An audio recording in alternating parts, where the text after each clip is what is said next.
This is KHQA Overtime with Chris Dewar. Brought to you by Con Communications. This is KHQA. It's your news now. And this is Saturday, January the 10th, and you have entered overtime on one of the busiest sports Saturdays of the year. And as such, I have no time here tonight for prattle. 23 sets of highlights. Let's get into them now, starting with the championship game tonight of the Canton tournament. Gabe McKenzie and Canton taking on Austin Richmiller and Highland. Oh, a packed house ready to see this one. Worth the wait, my friends. The Tigers open up a lead in the first half. It's McKenzie doing Gabe McKenzie type things, spinning free to give his team the early three-point lead, and then Cameron Durst with a Durst case scenario from outside with the three. But in the second half, here comes Highland. Matthew Scoggin was ridiculous from outside tonight. Drazen Petrovic type good, knocking down a three here. Highland in comeback mode behind Austin Richmiller, beasting up like Boogie Cousins in this one. Good take for the Sacramento Kings fan. And then Scoggin again. He had 30 points tonight, nine of them coming on triples. How about that? 9 triples on the night for him. Canton just answered every comeback attempt. McKenzie again beats the third quarter buzzer here, and then Logan Brown, bucket, Band-Aid, and three-point play for the win. Canton hangs on to win in a thriller tonight, 68-62 to take the Highland Tournament Championship. Also on the docket tonight, Clopton and Louisiana playing for the Clopton Tournament Championship. This was fun as well. Clopton trying to extend Louisiana's futility streak in this tournament without a title since 1998. Bryson Ivy had other ideas. That kid is just flat, athletic, beautiful contortion from him. Clopton, though, fighting hard in the low blocks to keep this thing fun. In fact, Clopton with a big lead early, courtesy of Alex Black. Just too much of the Louisiana backcourt. Kendon Chapman would not be denied your tournament most outstanding player. And look at Kendon go. Oh, just knifing his way into the lane, doing beautiful things right there for the bucket. More from a Bryson Ivy in this one as Louisiana gets its first tournament title at Clopton since '98. They get it done. 51-44 is your final. Now, earlier in the night in Clopton, Monroe City and Wright City playing for third place. Taryn Ritter was hot early in this game, lighting up for three here. Matthew Speaks, a young man I don't feel like we've talked enough about. Very creative scorer, and as you all know, we're big on score creation right here. Big take for him, and then more from Taryn Ritter. Unfortunately for Monroe City, Wright City had just too much down the stretch. They end up winning this game 58-54, so Monroe City has to settle for fourth. One other tournament score to pass along tonight. All tournament team honors for Dylan Powell as Hannibal gets the win over Zumwalt East tonight at Warrenton. Another double-double for Mr. Double-Double Dylan Powell, who had 22 points and 15 rebounds there. Let's move to Illinois now, non-tournament action. Quincy Notre Dame Pittsfield. You see that look, that expression often when Brad Tomhave has to visit the pit. Didn't feel he got a good call early on. Austin Ritter was a good call for the Raiders all night long. Great three from distance. Then look at the defense right here. Larceny and layup at the other end as Ritter had himself a big night. More on him in a second. Maybe the best mid-range big man or high post player in the entire area. Corbin Personette was a nice take in the blocks there. Again, though, Ritter doing his thing on this night. Had 10 points to lead a very balanced Raider effort. With a win tonight, they'd have 7 wins. That's as many as they had all last season. Tell you what, though, Jonah Molesky doing his best not to let that happen. Great take from mid-range for him right there. Too much of the Raiders in this game. Justin Bodorf attacking from the wing and attacking strong in this ballgame as Q&D gets the win. Final count in this one, 56-44 in favor of the Raiders. Also on the Illinois docket tonight, scoreboard-wise, Quincy High School winning at Collinsville. Always a tough place to play. Low-scoring affair. Jacob Jobe had nearly half of his team's points in this one. Great effort for Quincy High School in a 5-point victory. Also, Macomb stays red hot, winning on the road in hostile climes at Canton. That's not an easy gym to play in either, but you know what? The Bombers get it done tonight. 59-37 is your final. Let's start you off the Hancock County tournament tonight. Round 1, Keokuk versus West Hancock. Johnny Dahl and company opening up play and looking good. Although West Hancock attacking early, courtesy of Luke Beeler, who got the three-point play. Here comes Keokuk. Their big men early were good. Stephen Boyd cleaning up the miss right here. And then one of the stranger plays you'll see all year. Stephen Boyd, fantastic block, and the best missed dunk we've seen all season because it went in. Hey, no pictures on the scorecard, right? How about Chris Ailes-Jones? Maybe the most improved player in the area. Check him out. Oh, this is a fantastic flourish. Beautiful take for him. Joel Howard doing some nice things as well. As I mentioned, the Keokuk big men making their impact felt on a dime here from Johnny Dahl. And then Johnny Dahl hooking up again, this time in the low blocks to Noah Dunlap. who had a nice big take right here on the interior for a three-point play. Keokuk leading huge. You know what, though? West Hancock would crawl back in. We'll get to that in a second. Johnny Dahl leading his team with 20 points tonight, including the beautiful floater right here. Kyle Bauman, though, brought his team all the way back. In fact, West Hancock would tie this thing after being down 12 at 29. Huge flourish, though. 11-0 run by Keokuk in the third quarter. That ends it as the Keokuk Chiefs get the win. They open up a 54-34 victor over West Hancock.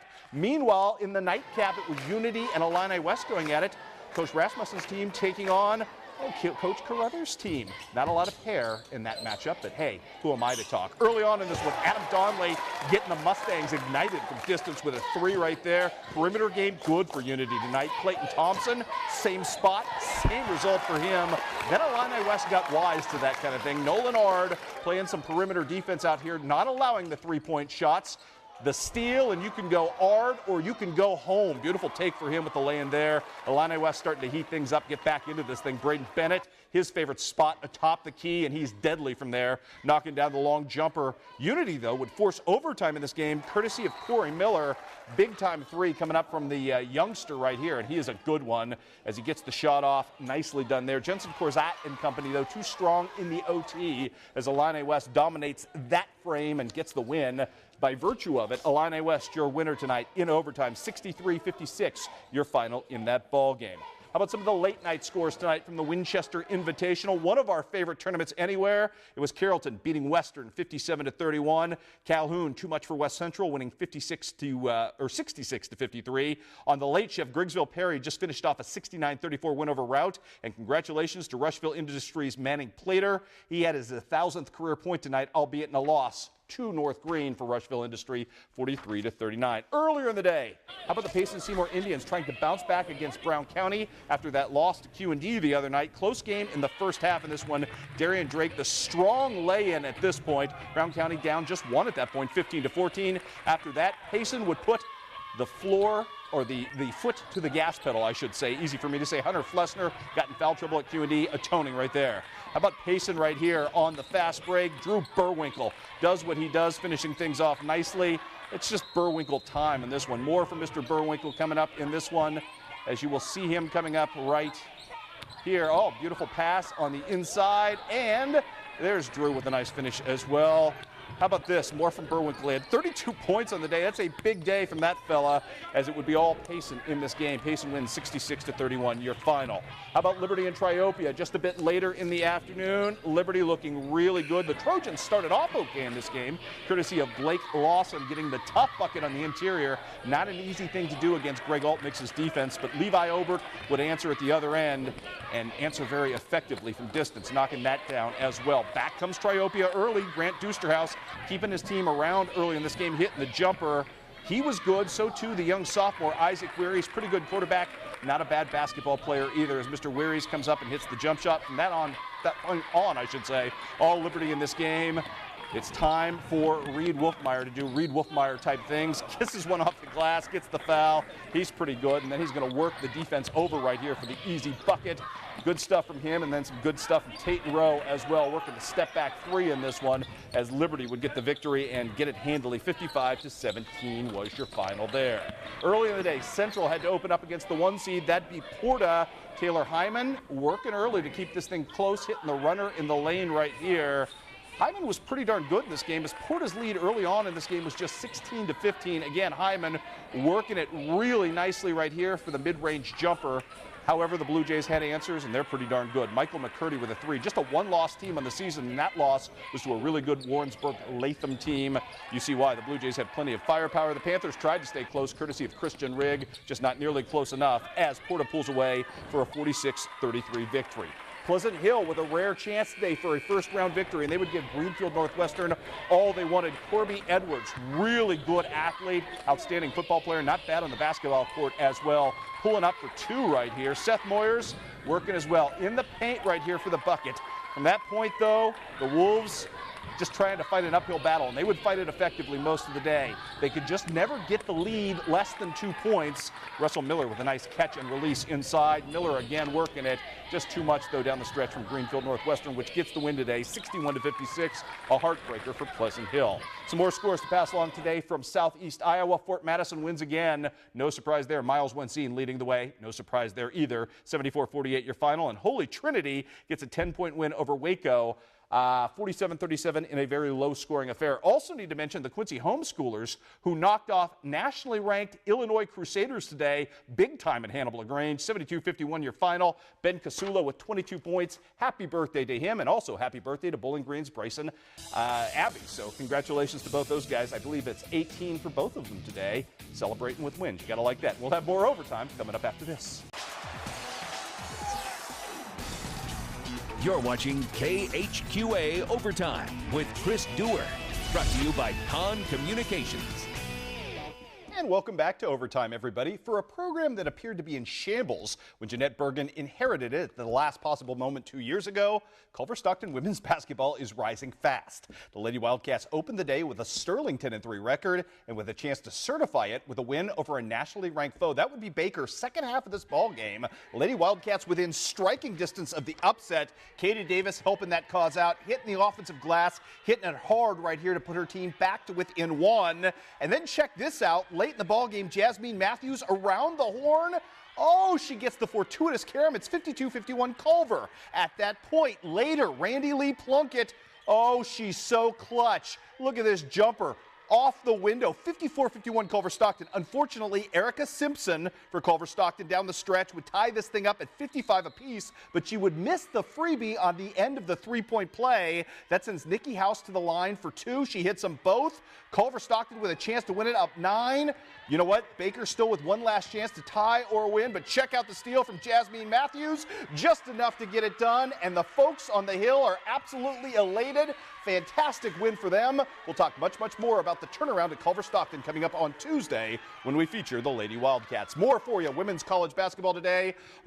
John Woods, Norman Rodriguez being recognized today for his 300th career victory. Nice ceremony in pregame today for that fine gentleman, and a big time victory for his team today against Lindenwood Belleville, as John Wood would absolutely destroy Lindenwood Belleville's JV. A game so lopsided they should have put yellow tape around the perimeter of the gym afterwards. Hannah Reller doing some wonderful things today, not only with her own take, more from her as an assist distributor later. Shea O'Brien, top of the key, that's good as well.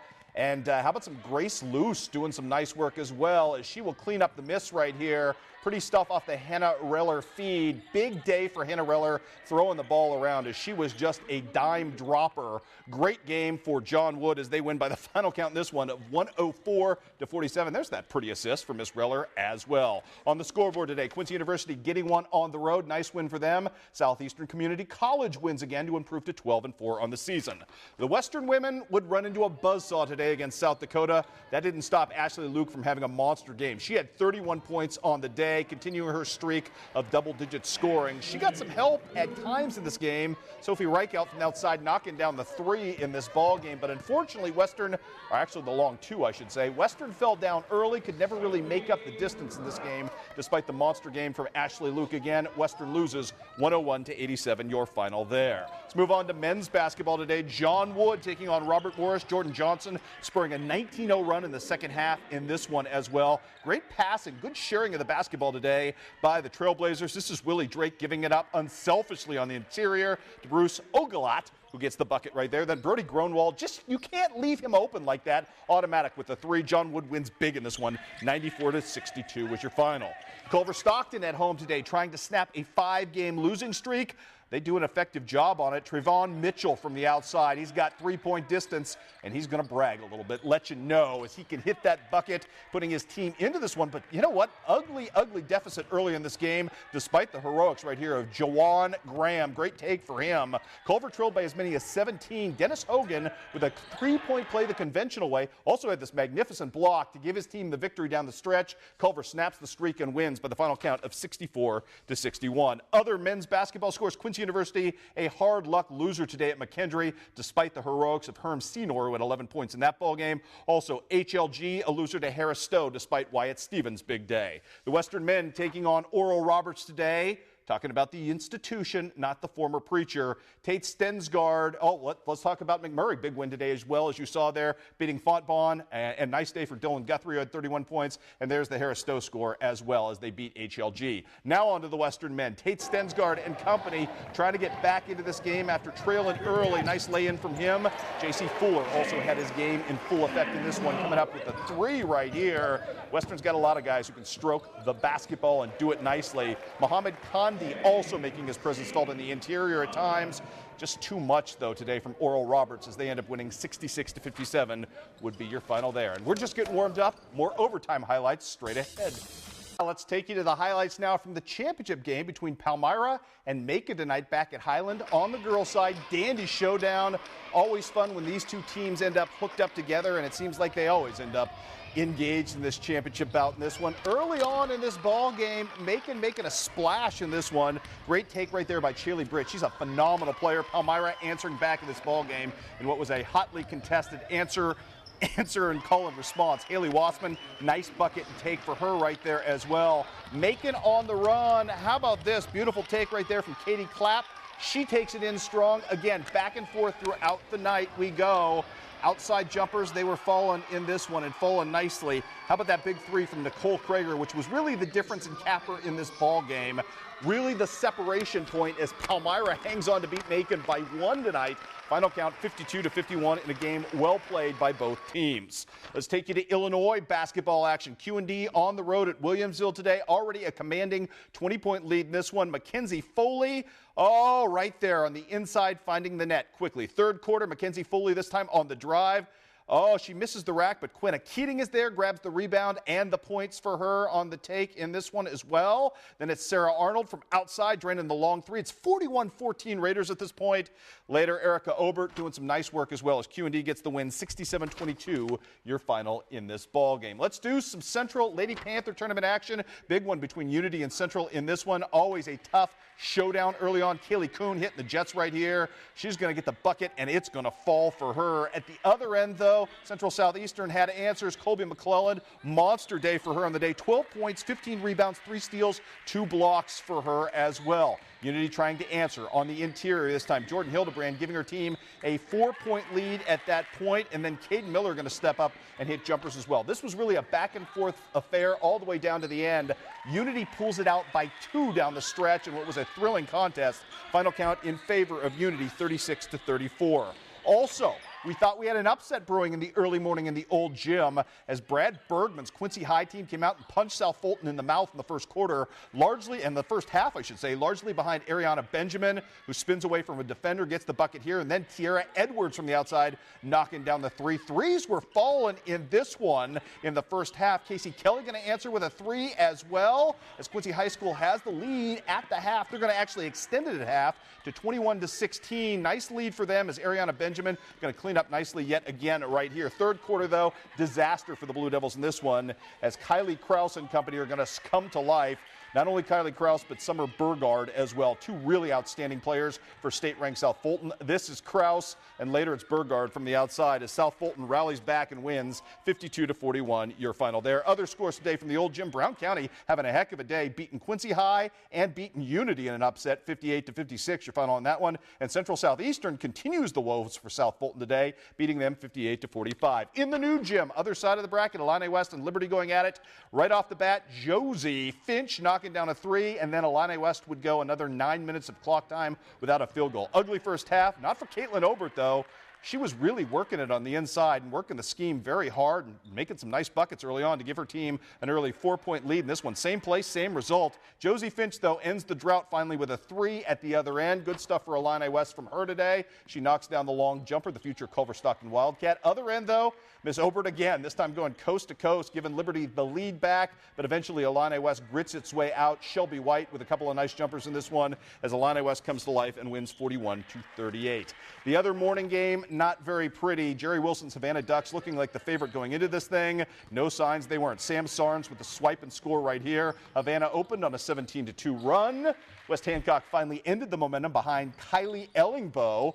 Credit the assist on this one to Keegan Shacklett as they finally broke the press nicely early morning. However, Havana just too strong, winning this game by the final count of 57-26. Other scores for the Lady Panther Classic in the new gym. Lewiston, a winner over West Hancock, 57-43. Alane West, a big-time winner over Lewiston, 57-45. And Havana stays undefeated on the day with a win over Liberty, 74-53. If you're looking here for our Pittsfield girls highlights, unfortunately they have failed, so we can't show those to you. We can give you one other girls score on the day. The Macomb Lady Bombers, a winner over West Central. Final count in that one was 70-37. Let's talk some wrestling as well. Big day for Quincy High School. Taking out Elbia today at the very loaded Iowa City West tournament. Tommy Pickett with a nice win at 195. A couple of losses for the Blue Devils as well today, including to state-ranked Iowa City West, the host squad. Also at the Linn-Mar Invitational, good showing today from the Keokuk Chiefs. They beat up on Clinton. Dakota Shaw with a nice win there. Also today, Marion, no match for the Chiefs as well. I believe the Chiefs finished in third place in this event, so congratulations to Tommy Rose and company on a big showing. Good day for Cam as well. Cam Sadaji had a couple of big wins today, including a win over a state-ranked foe. We'll have more overtime for you coming up after this.